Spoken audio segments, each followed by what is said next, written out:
Bom, na semana passada saiu em todos os jornais a inauguração de um complexo prisional em Minas Gerais, que foi fruto da parceria público-privada. E aí eu te pergunto, você já parou para pensar em algumas consequências da instituição desse modelo de parceria público-privada para complexo prisional num país?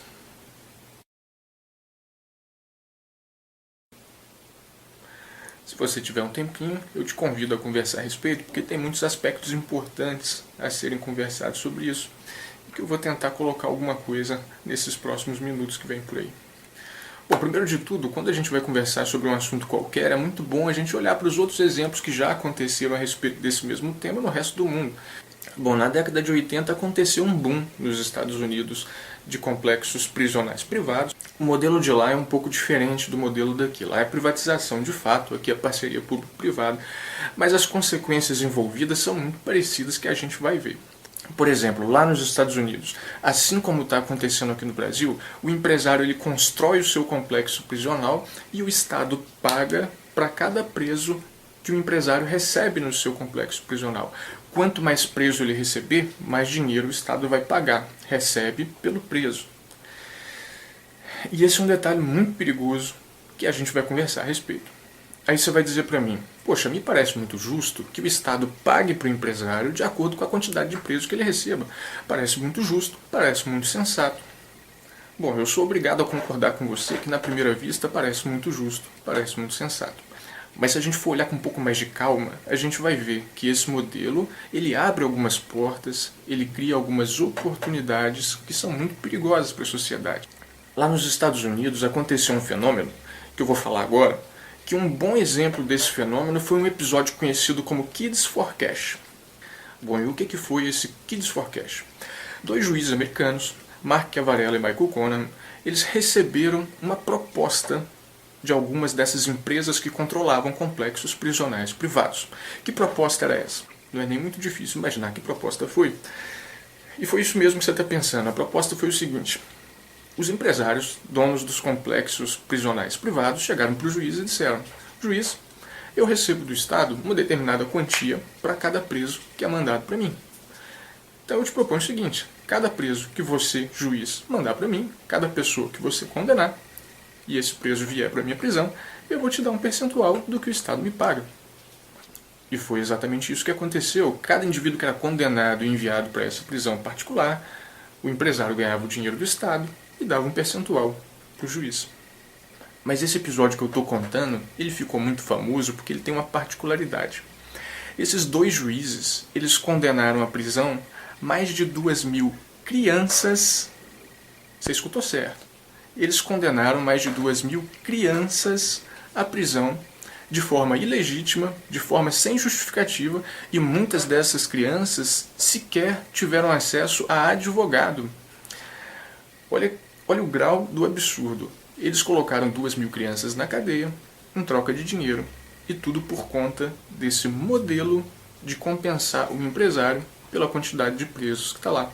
Ou seja, esse modelo ele abre portas para alguns interesses. Um grupo de seres humanos passa a ter o interesse na prisão de outro ser humano. Bom, nesse exemplo que eu dei, esses dois juízes eles ganharam mais de 2 milhões de dólares para mandar para a cadeia um bocado de gente, e dentre esse bocado de gente, mais de 2.000 crianças. Mas eu faço questão de dizer que em agosto de 2011 o Cavarella foi condenado a 28 anos de prisão, e em setembro de 2011 o Conan foi condenado a 17 anos e meio de prisão. E eu acho pouco.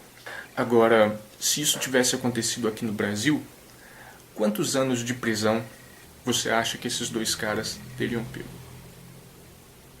Provavelmente você deve estar pensando, não, mas esse pode ter sido um comportamento pontual e pode não ter acontecido esse tipo de coisa no resto dos Estados Unidos. Pode ter sido só casos isolados. Vamos dar uma olhadinha num gráfico. Esse gráfico aqui, ó. Esse gráfico ele mostra a evolução da população carcerária americana ao longo do tempo, ao longo dos anos. Repara bem o que acontece a partir de 1980, de 1980 para cá, que é a partir do momento que são adotadas as penitenciárias privadas nos Estados Unidos. Bom, de imediato, olhando para esse gráfico, a gente pode observar duas possibilidades. A possibilidade número 1 que o sistema prisional americano, até 1980, estava com um profundo déficit de vagas e estava funcionando no seu limite. É uma possibilidade. E a possibilidade número 2 é que um grupo de pessoas poderosas e influentes passou a ter interesse que os americanos fossem para a cadeia. Aí você deve estar pensando, mas só olhando para esse gráfico eu não posso afirmar nada, esse gráfico é muito pouco. Você está coberto de razão. Vamos conversar mais. Outro ponto muito interessante, que é uma tremenda coincidência, a partir do momento que foi instituído o complexo prisional privado nos Estados Unidos, então os estados americanos, coincidentemente, começaram a aumentar o rigor da sua legislação penal, colocando mais gente para a cadeia por mais tempo e por menos razão, por menos motivo. Não, mas isso é uma coincidência danada. Onde já se viu a legislação de um país ser alterada para atender ao interesse de um determinado grupo de pessoas que tem dinheiro? Não, isso não acontece. Então, lá nos Estados Unidos, desde 1980 para cá, foram se consolidando duas empresas dominando esse mercado de presídio privado. A GEL e a CCA. São duas empresas hoje monstruosas nos Estados Unidos que foram crescendo desde a década de 80. Inclusive, olha como é que ela é boazinha. A CCA, que é uma dessas empresas, olha como é que ela é boazinha. Ela construiu no Arizona um presídio especificamente para cuidar de imigrantes ilegais, mulheres e crianças. Então, e você sabe o que acontece com esses imigrantes lá nos Estados Unidos? Muitas vezes eles ficam, por conta de algum erro do sistema, eles ficam mofando, esquecidos na prisão por meses ou até anos. Enquanto isso, essas empresas vão recebendo do Estado o equivalente àquelas pessoas. Olha, presta atenção nessa história, que é muito legal. Vou colocar aqui na tela aqui essa história. Olha que interessante. Um grupo de policiais, no final do ano passado, em outubro, foi numa escola do Arizona chamada Vista Grande para procurar por droga, para fiscalizar, procurar por droga, achar drogado. Procuraram pela droga no colégio e acharam de fato drogados e prenderam esses drogados. Qual que é o fato interessante disso tudo? Todos esses 20 cachorros foram gentilmente cedidos pela CCA, que é a empresa que tem um presídio ali. E para onde foram mandadas as pessoas que foram presas? Olha só, gente, se esse modelo de sistema prisional privado foi implementado aqui no Brasil, é muito irracional a gente imaginar que pode acontecer aqui no Brasil situações como todas essas que acontecem lá. Será que a população brasileira, o povo brasileiro é tão mais evoluído que não vai praticar nada disso? Agora eu quero conversar com você que defende privatização para todo o assunto. Eu sei que muita gente defende privatização para todo o assunto com bons argumentos de eficiência, de menor custo, bons argumentos. No mundo real a gente sabe que o Estado está ineficiente, ele se demonstra ineficiente por várias razões, principalmente corrupção e descaso. Sim, verdade, tudo isso é verdade. Mas eu acho muito importante a gente não ter comportamento extremista em assunto qualquer. O que eu quero dizer é que eu não consigo ver um lado positivo em você defender extremamente uma determinada ideia. Se você sempre ser a favor da privatização em todos os casos, ao mesmo tempo que também não concordo com a ideia de você sempre ser contra a privatização em todos os casos. Eu acho que para todo assunto, para todo tema, a ideia ideal, a ideia perfeita está aqui, está no meio do caminho. Você não pode defender um determinado ponto de vista em todos os casos, um outro em todos os casos. Sempre vai ter exceção, sempre vai ter um caso que, pera lá, nesse caso, especificamente, é melhor a gente pensar um pouquinho mais. Agora, olha só, a partir disso tudo que a gente conversou, dá pra gente especular mais um bocado de coisa.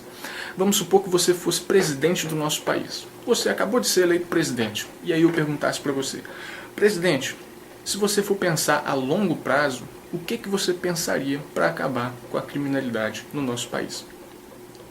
Eu não tenho a menor dúvida de que parte do seu argumento seria o seguinte: eu vou estimular a educação, o treinamento, o conhecimento, para que a população brasileira se desenvolva, tenha capacidade de produção e não precise recorrer para a criminalidade para sua subsistência. Muito provavelmente você ia defender essa ideia de que a educação, o treinamento e a capacitação, a longo prazo, é a melhor forma de combater a criminalidade. Agora, continuando o nosso exercício de especulação, não é difícil imaginar que passaria a ser do interesse de alguns que determinada parcela da população não tivesse acesso a essa educação, não tivesse acesso a esse treinamento e que optassem pela criminalidade, porque isso daria dinheiro, daria retorno para eles. O que eu quero dizer, eu acho que você já percebeu que esse modelo ele traz consequências atrás de consequências. Eu não estou julgando o empresário brasileiro, não estou dizendo que o empresário brasileiro é isso ou aquilo, mesmo porque eu não conheço nenhum desses empresários que estão fazendo esses presídios em parceria público-privada. A única coisa que eu estou dizendo é que esse modelo ele abre oportunidades muito perigosas e que a gente precisa olhar com muita atenção antes de dizer que é a favor ou antes de dizer que é contra. Bom, gente, eu vou parar esse vídeo aqui nesse alerta. Esse vídeo foi mais um alerta a respeito da ideia. Eu pretendo fazer um segundo vídeo sobre sistema prisional para abordar alguns pontos interessantes, para tentar derrubar algumas mentiras que contam para nós a respeito do nosso sistema atual e para colocar alguns benefícios também do sistema prisional privado. Vai ser um vídeo bem interessante. Valeu, pessoal. Até a próxima.